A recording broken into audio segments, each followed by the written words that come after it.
Hello students, we are going to study separation of different gases from air, purification of water in waterworks and the process of crystallization. Okay, so first we are going to study separation of different gases from air.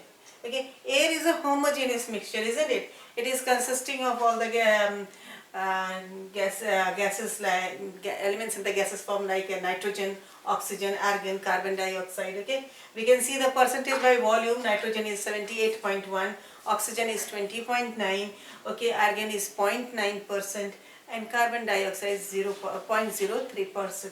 Okay, so here what procedure we will be taking out for the separation? Basically we will be seeing the boiling point. Boiling point of nitrogen is very less, that is minus 196 degrees Celsius. Argon it is 186 degrees Celsius, and for oxygen it is minus 183 degrees Celsius. Okay, keeping all these points in our brain, we will be separating what? The gases of air. The basic principle of separation of air is different components present in the air is what? Fractional distillation.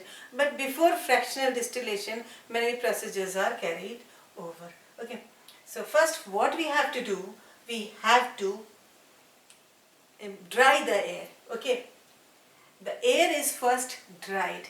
Okay, and then after drying it, what you have to do, you have to compress it and you have to cool it to a very low temperature. So what happens when it is cooled to very low temperature, what happens? This carbon dioxide separates out by forming what? Dry ice.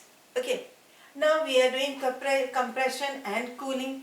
Okay, you are seeing it is getting solidified. So rapid expansion is being done. Okay, so the process of compression, cooling and rapid expansion is repeated again and again to get what? The liquid air. This liquid air, here it is warmed, okay, and the process of fractional distillation takes place. Fractional distillation is done, okay.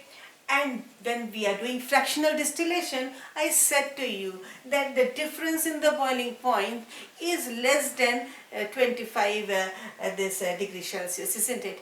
And so here what will happen, you will see here the difference is less only in all. So nitrogen, which is having the very least boiling point, okay, it separates out first and followed by argon and then followed by oxygen, and this is how we separate the different gases present in the air. Now purification of drinking water in the waterworks. Okay, here a series of procedure takes over. Okay, you can see a water reservoir over here. This is the pump, okay, and sedimentation tank, the loading tank, and this is the filtration tank. Filtration tank, okay, this is chlorination tank.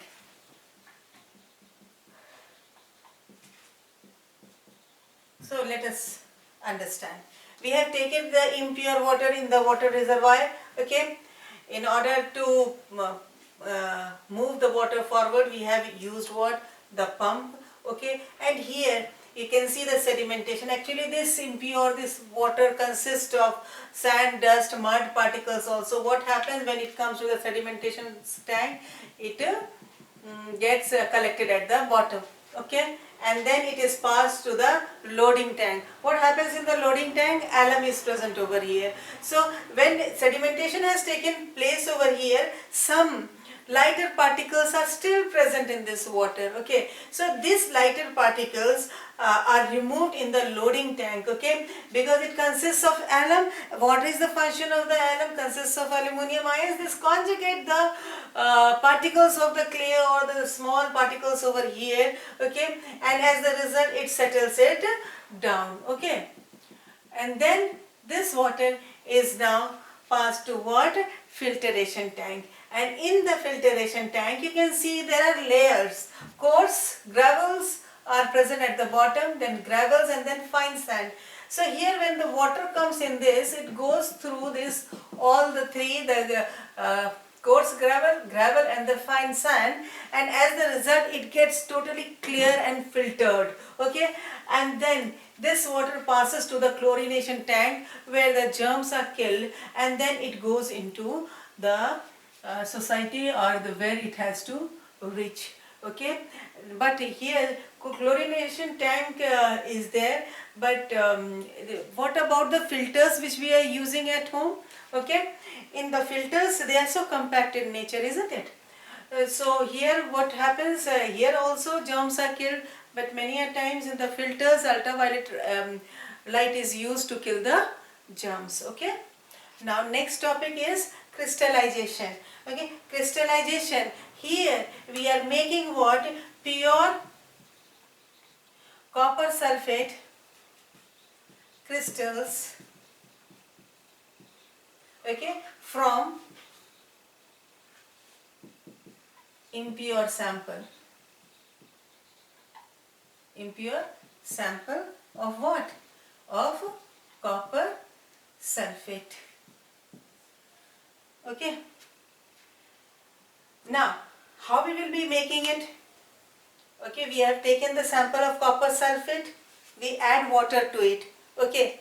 And when we are adding water to it, suppose if we are taking it in this beaker, okay, this copper sulfate, okay, what you will do? You will add water to it, okay. Then what will happen? It will form a solution, isn't it? Now, when it forms this solution, there are some impurities over there, okay, which insoluble impurities, I will say, okay. So what will happen? These insoluble impurities, what you will do? You will remove it. How will you remove it? By the process of filtration, isn't it? Now you are getting a clear solution, okay. Now what you have to do? This is clear solution of what? Of CuSO4, okay. Here we'll be heating it, okay. How we'll be heating it? We'll be taking a beaker consisting of what? Water. First this water will be heated, and then in this china dish what is present? Copper sulfate solution. It will be heated, okay. Go on stirring it. One time, with what will you stir it? With a glass rod, okay. One time you will see that something is being deposited on the glass rod. Remove the heat, okay. Keep it down to cool, okay. When you are keeping it to cool, what happens? After some, you will be seeing what? The crystals properly, okay. You just decant the solution. It means remove the excess of this solution or the water present over here. You will get this crystal, let it to dry, and you will be getting what? Pure copper sulfate crystals, okay. This is all. Take care. Have a good day.